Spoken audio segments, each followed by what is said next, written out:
Hello, I'm Mira, and this is Ava, and I'm going to tell you a story in English today because I don't think that my French version I wouldn't explain it very well because of my French.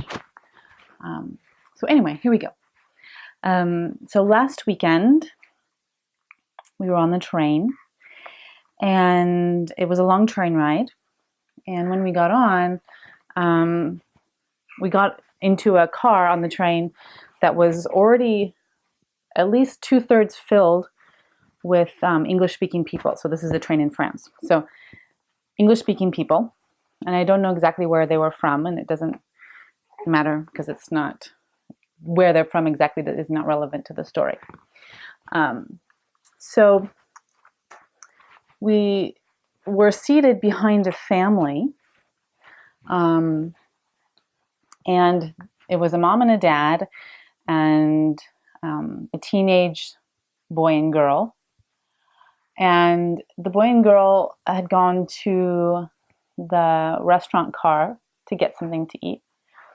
And it had taken them a really long time to get whatever they needed and come back.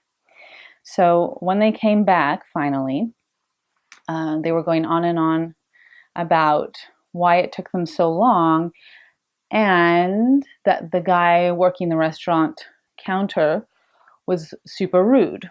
So they were saying that because they didn't speak French, he was just completely rude, and it was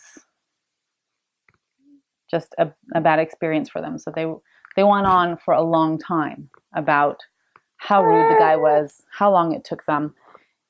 And I think they talked about it for like 20 minutes about the same thing, how rude he was, how rude he was, how rude he was.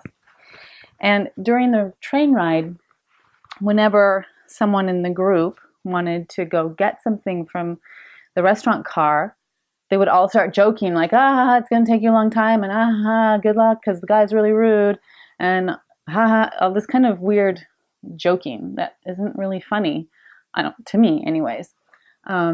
But every single time someone would go to the restaurant car, they would do this kind of joke like, we'll see you tomorrow when you come back from the restaurant car because it takes really long. So anyway, this was going on throughout the train ride. And then a few hours later, maybe like 3 or 4 hours later, the girl that was sitting in front of us, who had already gone, and was telling the story about how rude the guy was, decided that she needed something from the restaurant car. And she was debating about whether or not to go. Was it really worth it? Did she really need that thing? Because she knew that it was going to be a really bad experience. Anyway, she decided to go. She was brave like that. And she went with one of the adults in the group, this man who was like across the aisle. And so he went with her, and they came back after a while. And once again, she started going on about how rude the guy was at the restaurant car. And so she's going on and on, saying the exact same thing as before. And the adult that was with her said, well, we really didn't even try to order in French. She's like, yeah, but, he shouldn't be that rude.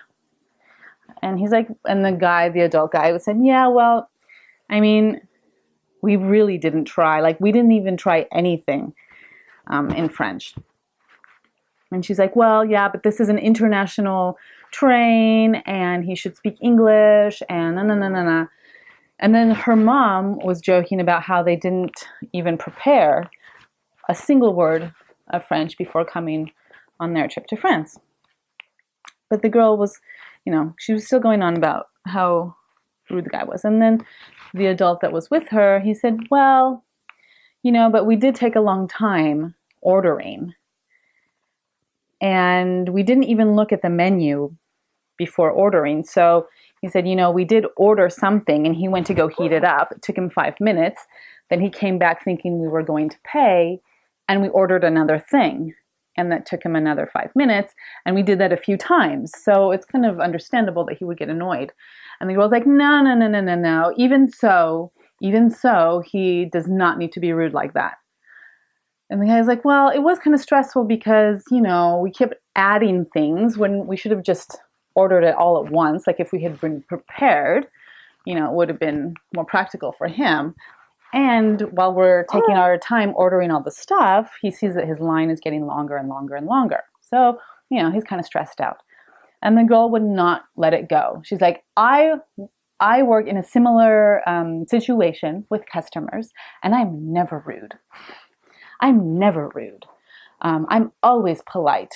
I'm all, you know, going on about never and always and never and always. And so I'm listening to this, and then the thing that that struck me the most was how she was using her own frame of reference for what behavior she expected from the guy. So because she would never or is always whatever, he should always and never exactly the same as she does.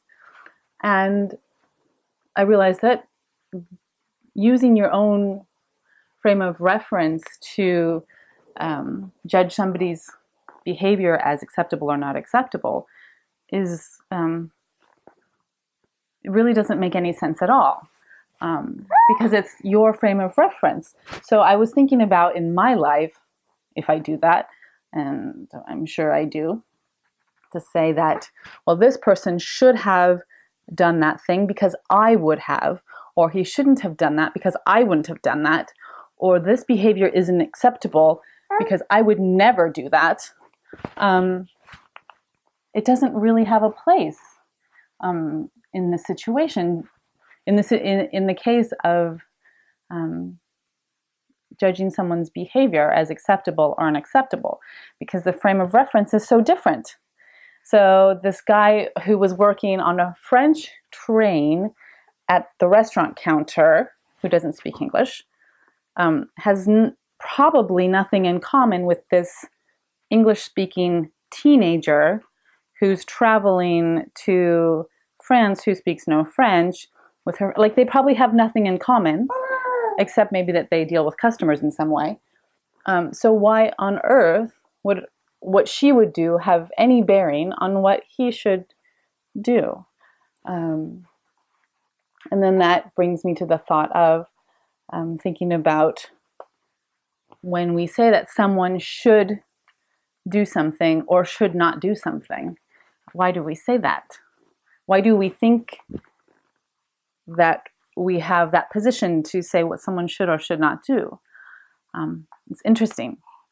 I kind of think that we just accept in some way what someone does or doesn't do, and we deal with that reality of they did it or they didn't, instead of using our energy to say if they should or should not have done that, if you know what I mean. Anyway, so that's my story for today, and let me know if it sparks any thoughts for you about the way that you look at people's behavior, and if you are in the should or should not, if you use your own frame of reference, or if you accept the reality of people's actions or whatever. And also, if you speak French, from June 18th through June 24th, I have an online summer solstice program, and the link is in the comments below, in the description below. And if you do speak French, I encourage you to do this little ritual for the summer solstice. It's really cool. So anyway, thank you for watching, and namaste until next time. Bye.